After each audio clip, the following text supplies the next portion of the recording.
but I think he did a lot of great things for the city. He's a Republican. I think that on credibility would be. Well, I just don't think he's going to get the nomination because of who who votes in Republican primaries, and that's why I think that McCain won't. But I'm beginning to think that the more desperate they get, they may turn to him.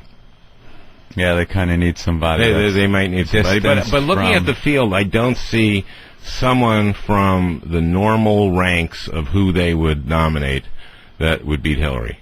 I don't see George Allen or Bill Frist or one of those guys. Well, they can't pick anybody that's really been kind of buddied with the president and involved in any of this shenanigans with the war, if I may call them shenanigans. Yeah, Shenanigans has a kind of light feel. Yeah, light-hearted type of... Oh, the shenanigans. Yes. The shenanigans going on in Baghdad. Were you buying any of the intelligence when it first broke? Yeah. You were buying that too? I didn't think that the presidents lied to you. Yeah, I was buying serious all on it? that. Yeah, because Anthony was. I was buying that. Like I can't stand Bush now, and I was a big supporter. First election. I believe Colin Powell. Yeah, and Colin Powell had such credibility with the people. Most credible man in the world. Yeah, I thought. And when he came out in front of the UN and showed those pictures and gave the speech, it was like, wow, okay, we got to do something. And then afterwards, it's like they found nothing, and kept finding nothing. And then the whole that's when I just changed over. When the entire reason for the war changed. Fuck the weapons. It's not about that anymore. It's about these people need to be free. Well, that isn't kind of what you told us in the first place. Because if it was about freeing these people, I wouldn't have really been going rah-rah and backing this, because it seems to me they really don't crave this freedom. They don't understand it. And Saddam seemed to rule with that iron fist that kept terrorists out of his country. And now it's a clusterfuck, as they call it. Any ideas? Because a lot of people say we got to stop the war somehow. Right. But even the Democrats are saying we can't cut and run. Right. Do you have any... No one has a real solution to the problem. Do you have any ideas of how you get the guys out but keep it from just anarchy after we're gone? Well, we're close to anarchy now. I mean, we're closer to anarchy. I mean, there's another... it was a story yesterday in this thing called the New York Times. Yeah. About Muqtada al-Sadr, who is this radical Shiite cleric. Didn't he start the whole thing? Wasn't he the one who was the original problem? He was one of the original problems. He was the he was the original problem in the South, in the Shia side. He wasn't the Sunni side, which is that was Fallujah. That was also the start of the problems. And but Sadr, his army, his militia killed a lot of Americans. And now he's going to be on the ballot. He's going to have 30 guys on the ballot, as many as the Dawa party, as many as the Skiri party. He's going to have as many guys on the ballot as possible. And they just killed like about 30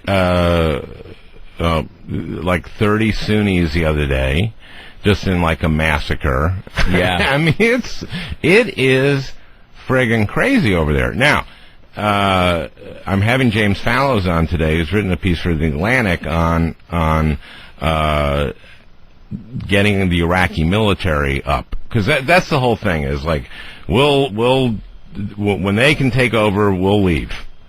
Then that's what we keep saying. But we're not serious about that. We have not been serious about training this army. And part of it is that we failed to recognize for a long time, refused to, that we were facing an insurgency and what we were facing.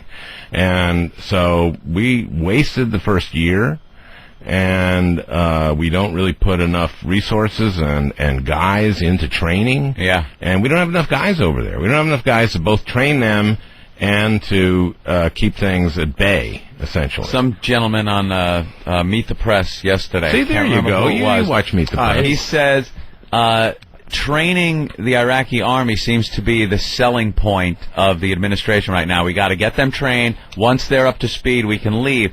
Then he brought up a great point that no matter how well trained they are, they have to believe in what they're fighting for once we leave. And he doesn't really see that happening.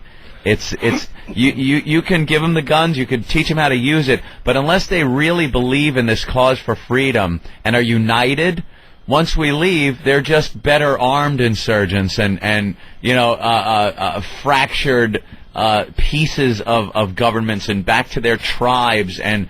Right, exactly. And then now you're screwed again, even though that you trained this army, they just don't believe in what they're fighting for. And I seriously don't think they do. I don't think they understand what freedom is enough to really have that passion to fight for it. I think many of them do. And I think when we first got in there were a lot of people who were just elated. The Kurds. The Kurds certainly do. For the people, everyone that was being shit on loved it. Well, that's true. I mean, the Shias, but a lot of that includes people who it was like a majority of Iraqis, and we blew it. We blew it by allowing looting and by not getting the electricity up, and we just blew it. But let me ask you, the electricity and stuff, weren't they constantly sabotaging it? Not that you don't have to overcome that, but it's not like we weren't trying to do it. It's like their own people are sabotaging. No, but there's all kinds of pre-war planning that was done that was ignored, that said that they were going to do that, said the first thing you have to do is not allow chaos. And we allowed looting right away, and that they did $12 billion worth of infrastructure damage during the looting, is estimated. And that's when we lost control of the country. And that's when the insurgent, the first bomb that killed more than one person from an insurgent didn't happen until 4 months after the invasion. Did you think maybe that's when Saddam got caught? It seemed like a lot of them. Like, what I want to know is, once they realized Saddam Hussein was not coming back, that's to me when the country completely fell apart. It's like, not that it wasn't happening before that, but that's when they all went, okay, now we can do what we want to do. Where was al-Sadr? I think his father was murdered by Saddam. He declared. Right, exactly. Where was all the anger and the militia when Saddam was killing his father? Where was the balls then? Where was this anger? Well, he had clamped down that country with 500,000 troops.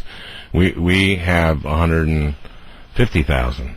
So in other words, he knew the way they should be handled. Yeah. Well, this is what our army was saying. Shinseki, who the army chief of staff said, we need to send 400,000 guys in there. And Rumsfeld, no, I want to transform the military, and I can do this with 100,000. Yeah. Mm-hmm. And Tommy Franks finally got him up to like 150 or something.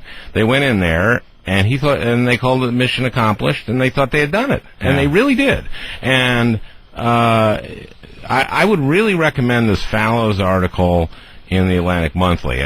Maybe your listeners aren't smart. I wasn't going to say that. I was not going to say that. We got some smarties out there. Yeah. No, and maybe they're not they're not the type to read that kind of article, even though they're brilliant. They prefer to apply that brilliance to gossip together here. Yeah. There's nothing, but it's a very there's other things. I mean, I've been just really engrossed in the progress of the war, and I mean, as I say, I'm going over there for my third time. You can't go over there, entertain the troops, and not support the troops and not want us to succeed. You can't. Right. It's impossible. You know how emotional that had to be emotional for you. Oh, of course. I mean, you're around guys who are being shot at, and they're happy you're there, and that some of them are going to be killed. Yeah, of course. Yeah. So I mean, it just makes me mad that the feeling I get is that Rumsfeld doesn't really care, that Wolfowitz didn't care, and that also that they're going to continue to mislead us. That's the thing that really drives me crazy, is that Cheney gives a speech about anybody who says that we misled you into the war is doing the most reprehensible thing. Well, come on. Yeah. You did, and you know it, and so stop it, and be accountable for your errors. Anyway, I know I got to go to something else. Yeah. The new book's called The Truth, right? Yeah, The Truth with Jokes. With jokes. And that makes it fun to read, the jokes part. And another Republican that could beat Hillary, Scooter Libby. It's gonna. Oh, because of his name. That's an adorable name. Cute name. Al Franken, thank you so much. Thank you, guys. It was We like fun, when you man. come on our show. Thank you. And there you go. Al Yeah. Franken is heard on XM 167 from noon to 3 on the East Coast. There he is. Al. Yeah. Nice. Got him. He just does that. You I got like him. Al Franken. Oh my God. What's wrong, Eric?